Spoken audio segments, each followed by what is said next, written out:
the News Channel 5 network, this is MorningLine with Nick Barris.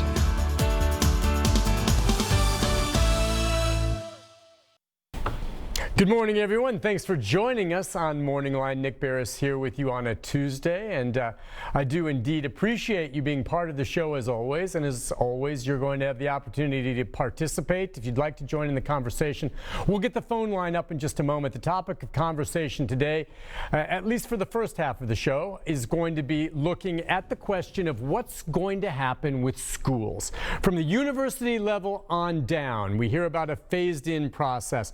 We hear about schools preparing just in case if they're going to have to do coursework online, and how it's going to work during this pandemic as things reopen. Will it be safe for students to go back to schools, to university campuses, and the like? We'll get into some of the details about where we stand right now, because there is no clear-cut answer to that question right now, but everyone is watching and wondering. With us this morning is Dr. Wendelyn Inman. She's with us from TSU, professor there of public health, former chief of staff for the Department of Epidemiology with the state of Tennessee. This woman really knows her stuff, and I know she's been looking at this when it comes to public policy and health. Doctor, this is in your wheelhouse. As you look at where we stand right now, ma'am, what do you think the prospects are for schools reopening this fall? I think it's very reasonable to expect schools to open this fall.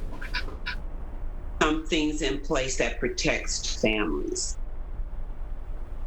especially their interactions. Some of those would be reduced and some of those could be the same, but we're going to see changes no matter what. Whether you're in kindergarten or whether you're in college, you're going to see some changes in the classroom. Okay, and some of the video is freezing up, but we can hear your audio, so we're going to stay with this, and your lighting, you look great. Thank you for joining us. All right. Let's get some specifics. I'm just, you're at TSU and you see there, whoop, did we lose her? Let's see if we get her back. Sometimes, oh, there she is. There you are. All right, you're at TSU. I have a son who's going to go to University of Tennessee.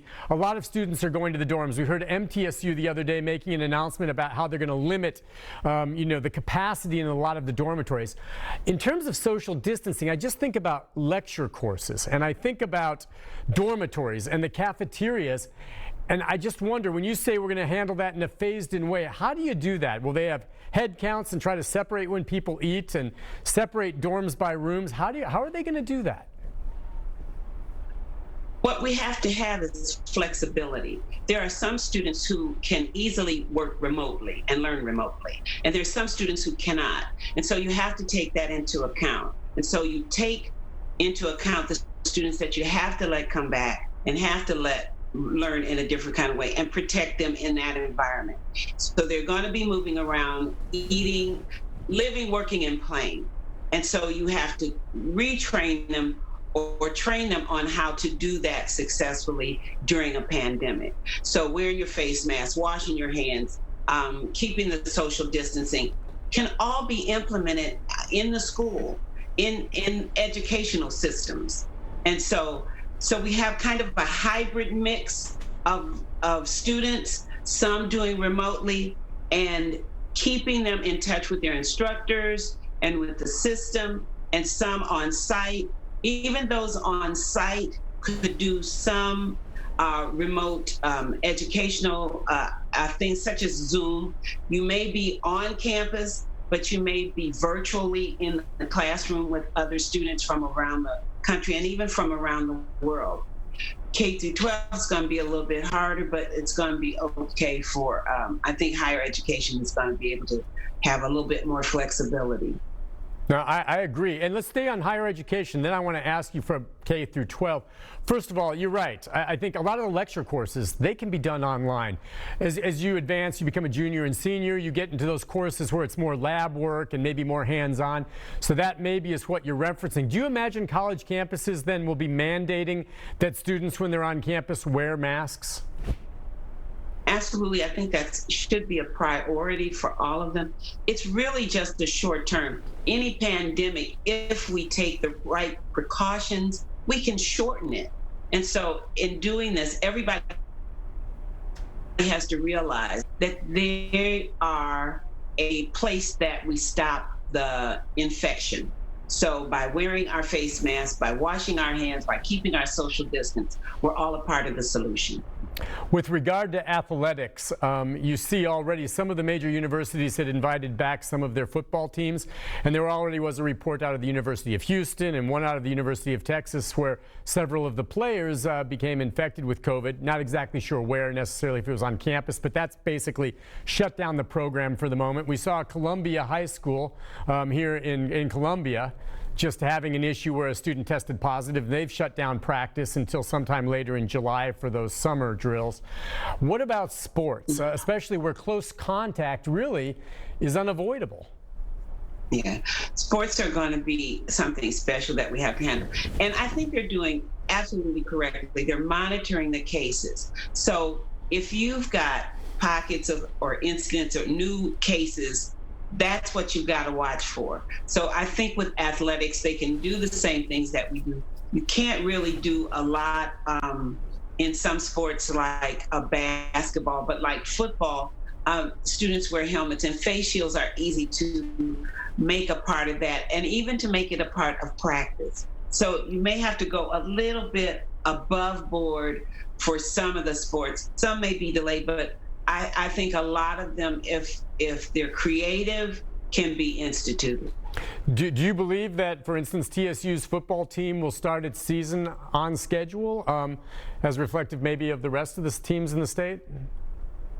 Now, I'm not assigned to that, okay, but I don't see any reason why using preventative measures, students and athletes can't report for some training, not as extensive as they have in the past, but I think that would be something that could be implemented. Okay, and let's go then more to the K through 12.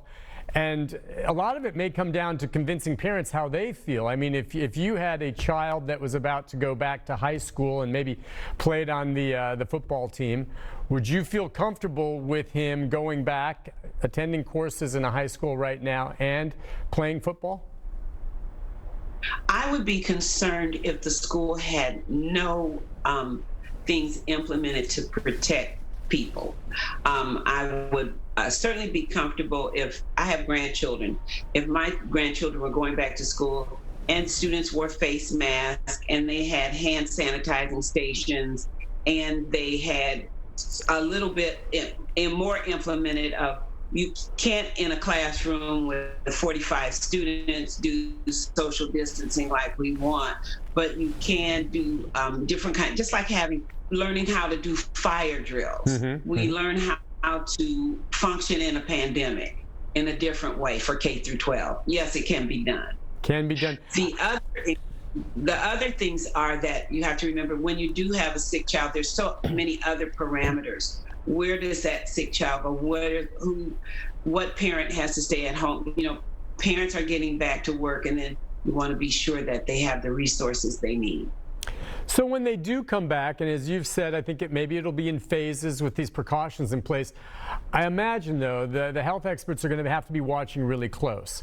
So if they go back and for whatever reason it's not working, or you start getting widespread spikes in children, becoming infected with COVID, you're just going to have to roll with it when that occurs. And potentially that means, as we've seen sometimes in the past, when flu becomes so great and so many kids are out, they just close down the schools. Is that what it could come back to? Yes, it could. If you have some serious spikes, you should close school systems. But one of the things that we do know is if we do it in a widespread manner, we can shorten the time that we have to be closed. So if some schools closed and some don't, you're going to have like rolling implementation.